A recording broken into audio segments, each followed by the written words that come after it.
and he denied it. So I said, "Sir, you are playing a game. You are bound and determined to disagree with anything I say." And he was nonplussed.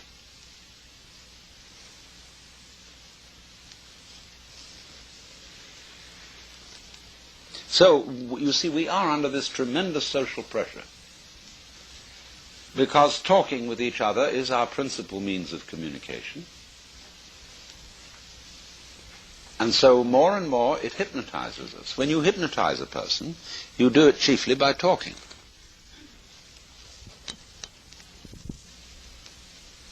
Relax while I count up to 5, be very relaxed, etc., all that jazz.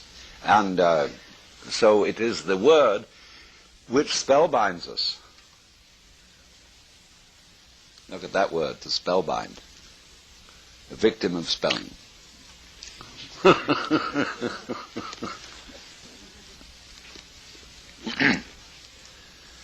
And so all these conventions of language in which we think, even if we're quite illiterate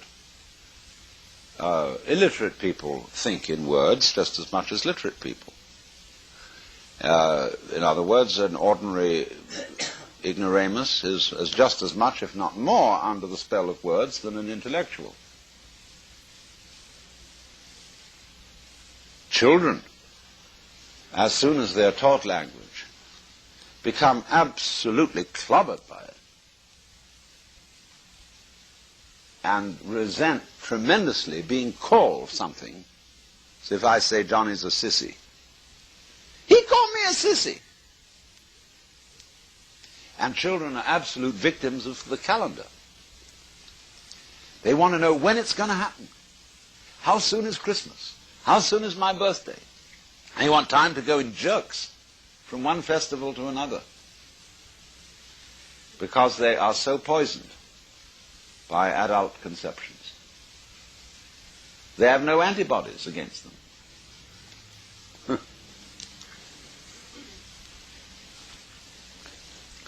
So likewise the Japanese have no antibodies against Western culture. And they are complete victims of it. They succumb to smog and even think it's a good thing to have smog. They have songs about it. How the beautiful fog over the furnace buildings of the factories. Yeah. Haiku. No, this is true. I'm not kidding. In a nation of people that's supposed to be great lovers of nature. Japan is unbelievable. Go to a beach in Japan, you would think they would appreciate wonderful stretches of sand and rocks and the sound of the waves. The tide line of a Japanese beach almost anywhere around the island is a complete mess of plastic cast-offs. Sun lotion bottles, condoms, discarded sandals, anything you can imagine, just the masses of it. Go to a natural beauty place where all the tourists go to look at the famous view, and the whole place is scattered with rubbish. Napkins, Kleenex, sandwich bags, cigarette packages, what have you. When you travel in Japan on the underground in Tokyo, one always imagined the Japanese very polite. And in their own setting and in their own cultural context, they indeed are. But on a subway, everything goes amok. And people are crammed in like sardines. They even have special officials to shove the crowd into, into the train. And they cannot cope with this situation that is foreign to their cultural context. So this is, what I'm saying is, watch out for your social conditioning and how your constant commerce in language with other people shapes the way in which you actually sense the world. Now, we say seeing is believing. But it is truer to say that believing is seeing. There was a very marvelous scientist of optics by the name of Albert Ames, who devised a whole series of experiments where you could go into a big room, say, and there were booths all around.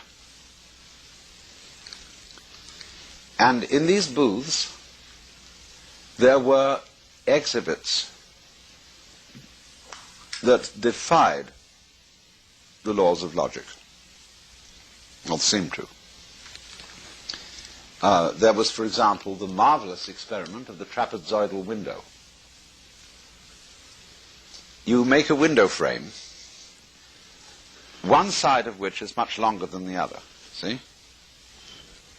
Then you suspend this on wires in such a way that an axis is formed through the perpendicular center of the frame. And on this the frame revolves. What you see is a window frame twitching like this. It's actually going round, but it seems to be twitching. Then you put a little cube on one upper corner and color it red, see, so it'll stand out. And you see this thing twitching, but the cube unaccountably going round. Then another experiment where you're in a dark room, there's a group of people, and a little bright light suddenly appears in front of them, very small. And the operator says, will those who observe any movement of this light please account for it and describe it? So somebody says it's floating upwards. Somebody says it's now drifting off to the left, and all this conversation goes on. Then the lights are turned up, and it's shown that this point had never moved at all. It was the fixed light.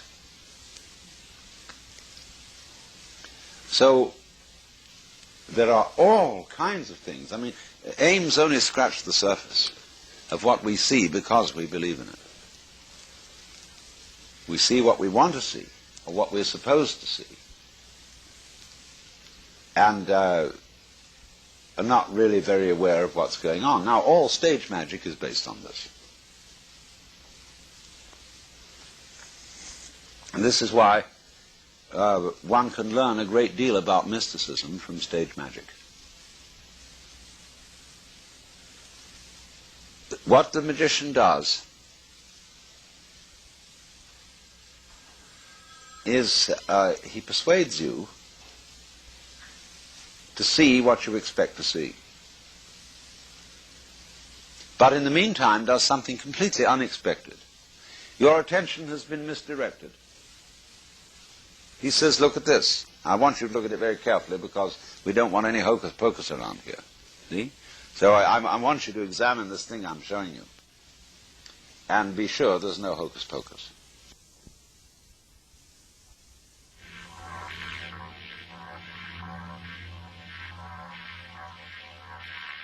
And we take a break for just a second here.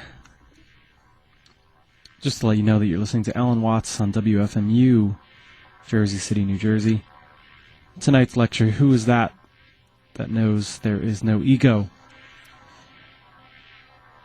Stay tuned. We'll be right back with part 2 in just a second.